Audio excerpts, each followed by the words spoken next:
खुलुमबाय गिबि गिबियावनो दुलाराय बर' फरायसा आफादनिफ्राय बयनिसिमबो गाहाम हामलायनाय बावहरबाय।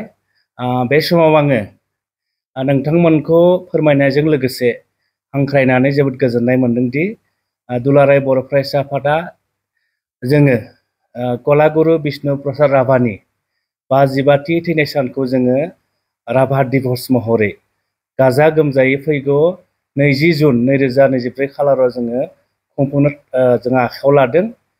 जोंनि जिफोर जिल्ला आफादफोर दङ, जोंनि जायफोर दखरा आफादफोर दङ, जोंनि जायफोर दालाय आफादफोर दङ, गासैबो जोङो खुंगोन, गाजा गोमजायै खुंगोन। आरो दुलाराय बर' फरायसा आफादा बे खनसेयाव जोङो चिरां जिल्ला दुलाराय बर' फरायसा आफादजों जथायै जों लोगो नांनानै चिरां जिल्ला दुलाराय बर' फरायसा आफादनि मावख' काजलगांआव जोङो सानसेनि हाबाफारि लानानै जोङो गाजा गोमजायै खुंनो नागिरदों।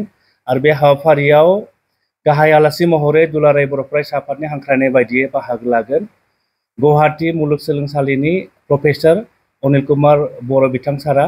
आरोबाव जोङो बे हाबाफारिखौ बांसिन मेहेरगोनां खालामनो थाखाय, बांसिन ओंथि गोनां खालामनो थाखाय जोङो आसामनि गुबुन गुबुन माहारिनि जायफोर सुबुंफ्रा सुबुं समाजाव गोबाव सम बिथांमोना गावनि रोंगौथिजों समाज फोसाबनाय, थुनलाइ बिथिङाव, हारिमु बिथिङाव आरो गुबुन गुबुन बिथिङाव बिथांमोना बिहोमा होलांबाय। बेबायदि जोङो बिष्णु राभा सानजों लोब्बा लाखिनानै जोङो 15 गुबुन गुबुन हारिनि गेदेमा सुबुंमोनखौ जोङो मान बावनाय जागोन। आरो बे मान बावनाय हाबाफारियाव जोङो जाय गेदेमा बिथांमोनखौ जों मान बावनो नागिरदों, आं बेखौ नोंथांमोननि मिन्थिनायनि थाखाय आं बिथांमोननि मुंखौ मख'नो नागिरदों। जोङो मान बावगोन पान्डब राभा। पान्डब राभा सारा मोनसे समाव अल आसाम ट्राइबेल संघनि इनचार्ज प्रेसिडेन्टमोन आरो बिथाङा सासे गागि समाज फोसाबगिरि। बिथांखौ जों बावनाय जागोन। आरो बिनि उनाव जोङो कालीचरण अधिकारी, जाय गागि समाज सिबियारि, बिथांखौबो जों बावनाय जागोन। आरो जोङो बावगोन रजित चन्द्र रय। बिथाङा कुच राजबंशी सन्मिलननि मोनसे समनि बारग' आफादगिरि आरो बिथाङा सिडली खासिकत्रा गोजौसिन गेजेरारि फरायसालिनि बारग' गोरायुं। बिथांखौबो जोङो बे हाबाफारिनि गेजेरजों मान बावगोन। आरो जों बावबोगोन बर' हारिनि सासे आगोमा थुनलाइगिरि, सासे अलंबार जनिल कुमार ब्रह्म। बिथाङा साहित्य एकाडेमि बान्थाखौ बिथाङा मोननो हादोंमोन।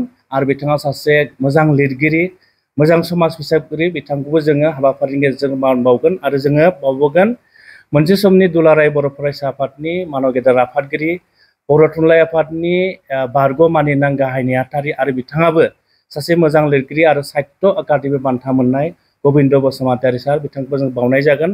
आरो जों बावबोगोन सासे थुनलाइगिरि, समाज फोसाबगिरि, मोजां लिरगिरि, साहित्य एकाडेमि बान्था मोननो हानाय उदालगुरि जिल्लानि बिथाङा नरेश्वर दैमारि सार। बिथांखौ जों हाबाफारिनि गेजेरजों बावगोन। आरो गोबाव सम गावनि समखौ बर' हारिनि मोजांनि थाखाय बावसोमनाय दुलाराय बर' फरायसा आफादाव गोबां सम बिथाङा खामानि मावबाय थादों। आथिखालाव बिथाङा खामानि मावबाय थादों।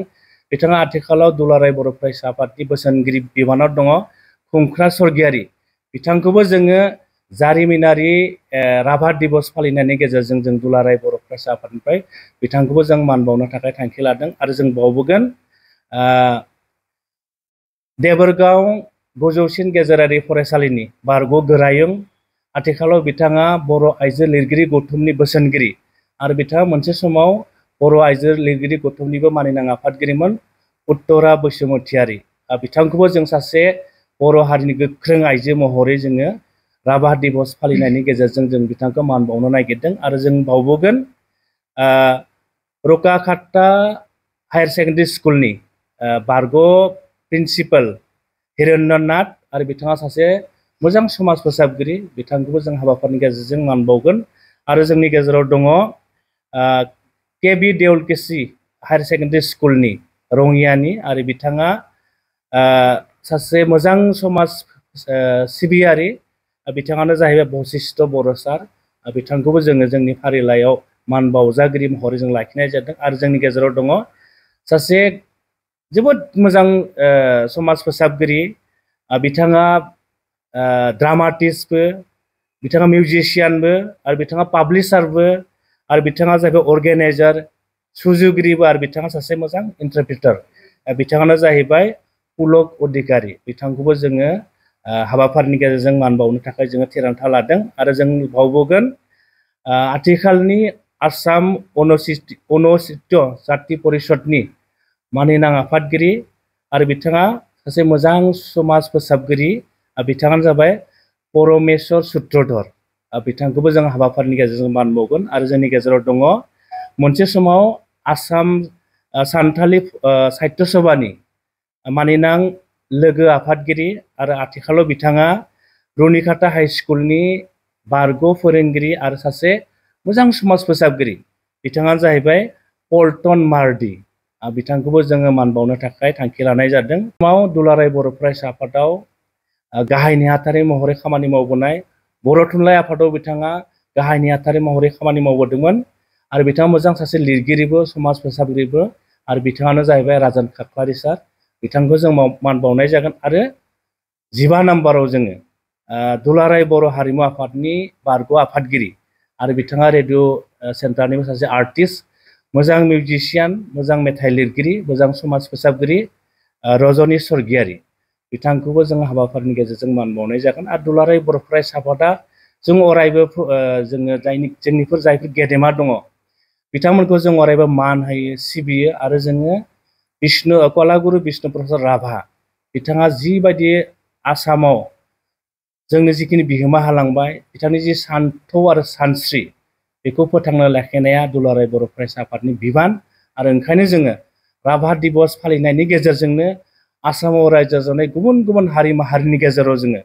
गोजोन खौसेथि आरो अरायबो अनलायनाय जों बेखौ हास्थायनानै दुलाराय बर' फरायसा आफादा जोङो राभा दिबसखौ फालिनायनि गेजेरजोंनो जोंनि जा 15 जोंनि गेदेमा दैदेनगिरिफोर दङ जाय बिथांमोना गावनि रोंगौथिजों गुबुन गुबुन बिथिङाव जोंनो माखासे अबदान होबाय बिथांमोनखौबो जोङो बे जारिमिनारि हाबाफारिनि गेजेरजों जोङो मान बावनो जों थांखि लादों आरो जोंनि जिल्ला आफाद दखरा आफाद आरो जोंनि दालाइ आफादफोरा बे हाबाफारिखौ मावफुंनायनि गेजेरजों जोङो बिफां गायनाय हाबाफारि लादों जोङो साखोन सिखोन खालामनायबो हाबाफारि लादों आरो गुबुन गुबुन उन्दै उन्दै गथ'फोरखौ लानानै जोङो सावगारि एरनाय खन्थाइ आवरायनाय खन्थाइ लिरनाय बेफोरबायदि हाबाफारिखौ जोङो लानो थाखाय जोङो थांखि लादों ओंखायनो आङो दिनै नोंथांमोनखौ बयखौबो दुलाराय बर' फरायसा आफादनि कलागुरु बिष्णु प्रसाद राभानि 55थि थैनाय सानजों लोब्बा लाखिनानै जि राभा दिबस फालिनाय हाबाफारि बे हाबाफारियाव बयखौबो हारि धोरोम बोरोन बासियालासिनो बयखौबो लैहोर लैहोर फैनानै जोंनि थांखि आरो नोजोरखौ जाफुंसारनायाव बयखौबो मदद आरो हेफाजाब होनो थाखाय दुलाराय बर' फरायसा आफादनिफ्राय बयखौबो गुरैयै खावलायहरनाय जाबाय। गोजोन्थों।